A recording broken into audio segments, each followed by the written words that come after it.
A única forma de conhecer ou identificar o pecado é através da lei de Deus, os 10 mandamentos.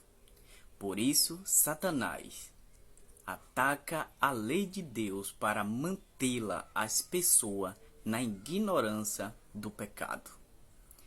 Triste realidade, pois muito já nem escuta falar sobre a lei de Deus.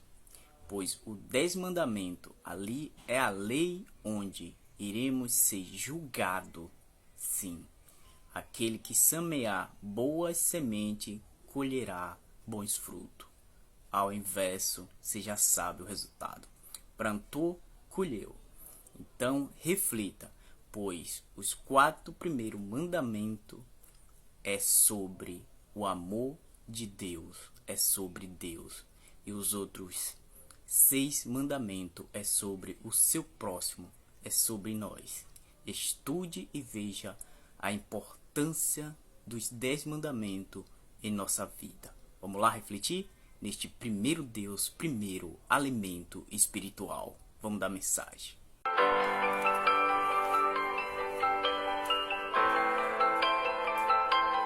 Paz seja convosco. Como você está, meu amigo, minha amiga? Eu espero que a paz de Deus, que excede todo o entendimento, habite ricamente o seu coração. Estamos começando mais um dia e que bom fazê-lo refletindo na palavra de Deus e ouvindo a voz do Senhor. Hoje eu queria meditar com você naquilo que o apóstolo Paulo escreveu em Romanos, capítulo 7, no verso 7. Ele está tratando do tema a lei e o pecado. E assim Paulo escreveu: Que diremos, pois, é a lei pecado? De modo nenhum. Mas eu não teria conhecido o pecado, senão por intermédio da lei, porque não teria eu conhecido a cobiça se a lei não dissera, não cobiçarás. Numa simples sentença, o apóstolo Paulo deixa claro para todos nós o papel da lei: nos mostrar, nos revelar o pecado. Paulo está dizendo: eu não teria conhecido o que é pecado senão por intermédio da lei. Você sabe que quando o assunto é lei, nós temos hoje extremos perigosos.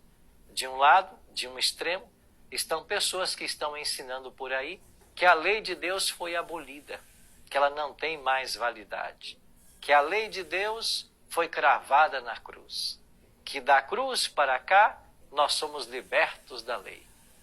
Interessante, mas se você perguntar para estas mesmas pessoas se um cristão, se alguém que aceitou a Cristo pode matar, roubar e adulterar, eles dirão que não. Mas então espera, a lei foi abolida ou não foi?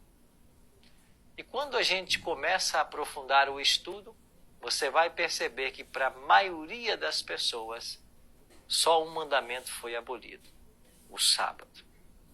Mas como você pode tirar o 4º mandamento da lei de Deus?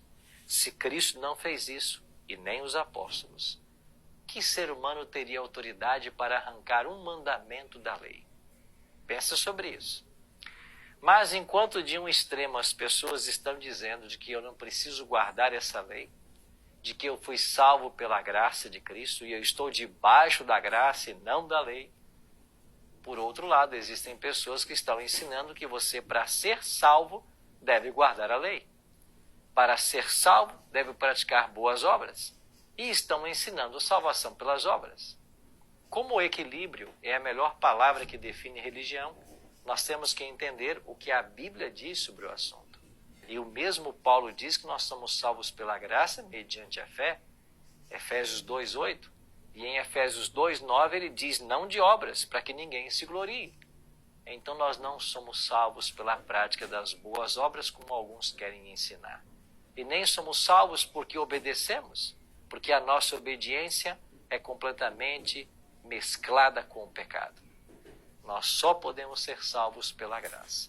Agora, o equilíbrio entre o Evangelho e a lei é entendermos que nós fomos salvos pela graça para andarmos em obediência.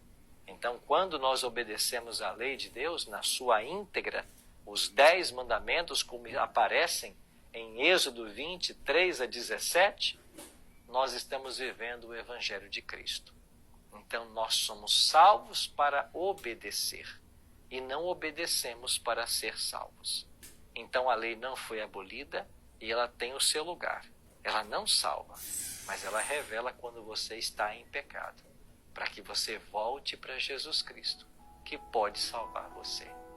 Pensa hoje a respeito desses conceitos e muito cuidado com ensinos costumeiros por aí, que te afastam da verdade.